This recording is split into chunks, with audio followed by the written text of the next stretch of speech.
Platón le explicaba a sus alumnos, hay que tener el valor de decir la verdad, sobre todo cuando se habla sobre la verdad.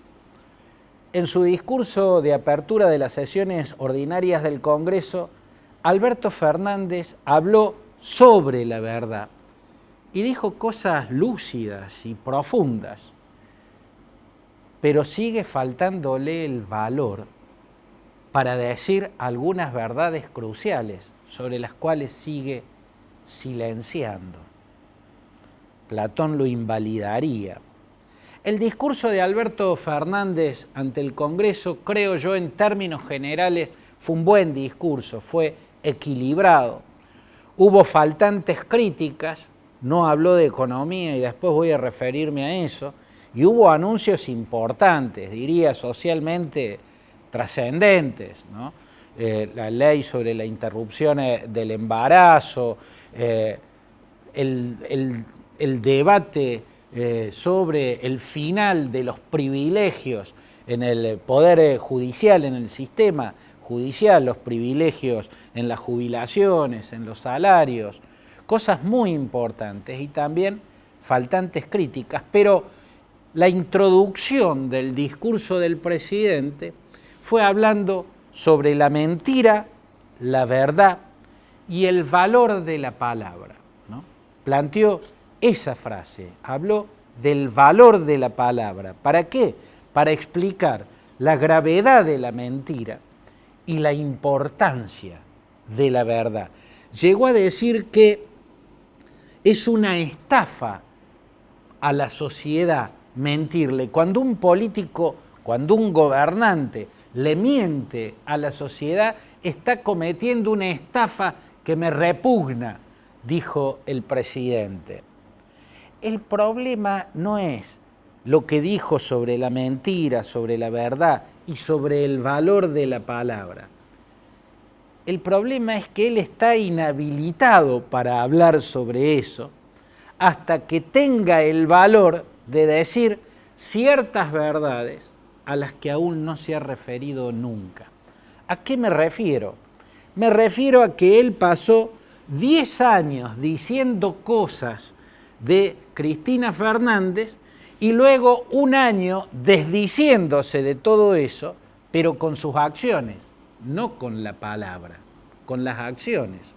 Hasta que Alberto Fernández no explique cuál de sus dos discursos tenemos que aceptar como la verdad y cuál como la mentira. ¿Cuál es verdad? El discurso de aquel Alberto Fernández que hacía acusaciones gravísimas. No eran discusiones anecdóticas, que dos dirigentes hayan tenido diferencias, se hayan cuestionado, hayan discutido y luego terminen siendo aliados. Es bueno, es hasta auspicioso, pero hay ciertas críticas y ciertas acusaciones que implican atravesar una línea roja. Después no se puede volver para atrás, salvo que se explique y que se asuma. O sea, mientras Alberto Fernández no nos diga cuándo dijo la verdad y cuándo mintió, en sus 10 años diciendo cosas gravísimas sobre Cristina o en el año y pico que lleva desmintiéndose a través de sus acciones, no de las palabras. Mientras él no resuelva esa encrucijada que él mismo creó, él no puede hablar de la mentira, de la verdad y del valor de la palabra.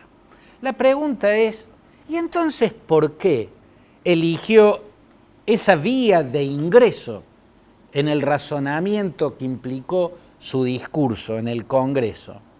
¿Por qué no eligió otra puerta para introducirse en la reflexión de un presidente?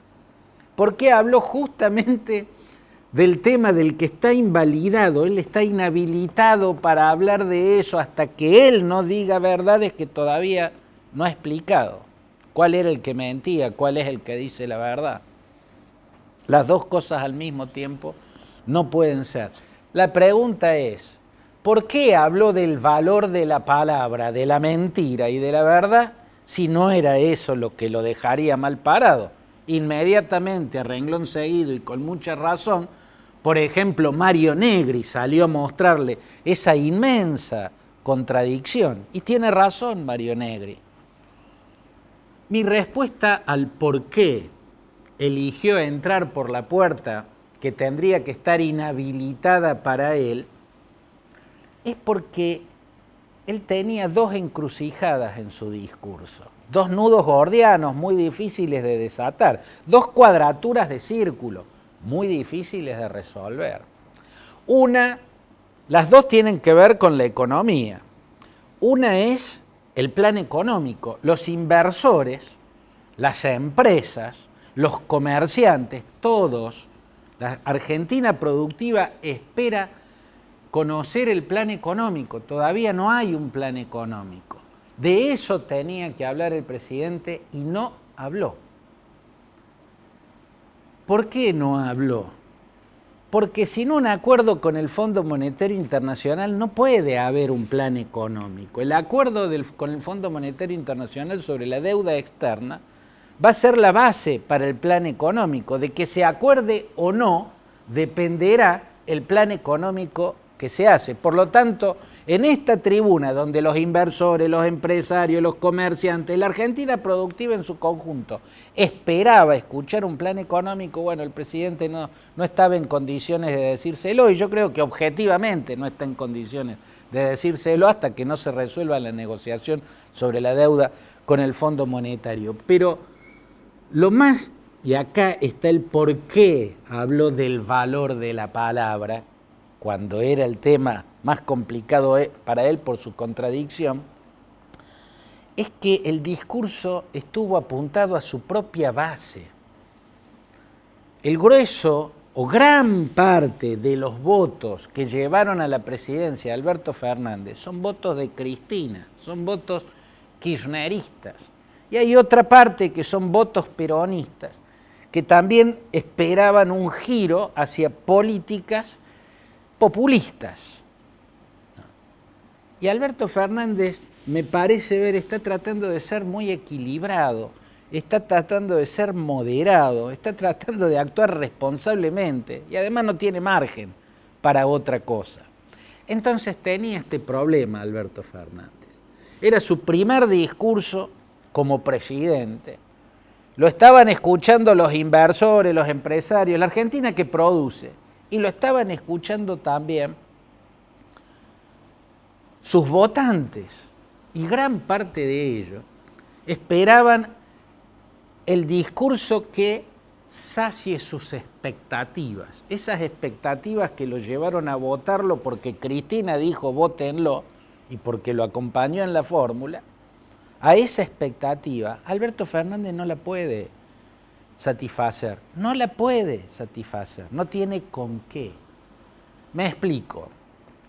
Las políticas populistas son aquellas que son insustentables salvo en condiciones extraordinarias. Hay condiciones excedentarias, hay momentos excedentarios en la historia de un país. ¿Qué son los momentos excedentarios? Los momentos donde la economía tiene excedentes extraordinarios, o sea, excedentes que no son lo ordinario, lo común, la regla, lo normal. El último gran periodo excedentario de la Argentina, y uno de los más potentes que se ha vivido en toda la historia, ha sido en los primeros años de la década pasada, o sea, los primeros años entre la primera mitad del 2000, lo que abarcó el gobierno de Néstor Kirchner y el primer gobierno de Cristina Fernández de Kirchner. Ese fue un momento excedentario. ¿Por qué? Porque los precios de la materia prima en el mundo volaban, estaban en la estratosfera, entre ellos el de la soja. A la Argentina le entraron ríos de dólares. Era un momento excedentario. Esos son los momentos en los que se puede hacer populismo. Lo ha explicado de una forma muy lúcida, maravillosa, el expresidente socialista de Chile, Ricardo Lagos, ¿no? Si con la billetera vacía el populismo no anda. Yo uso otra imagen. El populismo es a vela. El populismo es a vela. No tiene remos y no tiene motor. si no hay viento, no anda. Esa es una realidad. Entonces, Alberto Fernández estaba en esta encrucijada. No podía decirle a quienes lo votaron, o a gran parte de quienes lo votaron, lo que querían escuchar. No puede saciar sus expectativas, las expectativas que movilizaron el voto a su candidatura. Entonces, ¿de qué habló? Y de la importancia de no mentir, la importancia de decir la verdad, el valor de la palabra. No le quedaba otra que decir, no me pidan que les mienta. No me pidan que les mienta. Estaría estafándolo, y eso es repugnante, siguiendo sus propias palabras. El problema es que, como el populismo es a vela, no tiene remos, no tiene motor, por lo tanto, si no hay un viento externo, no anda. No le quedaba más que explicarle a los suyos que no les va a decir algo que no sea la verdad. Su problema es que, como le decía Platón en sus alumnos, hay que tener el valor de decir la verdad, sobre todo cuando se habla sobre la verdad. Él habló sobre la verdad y no dijo toda la verdad.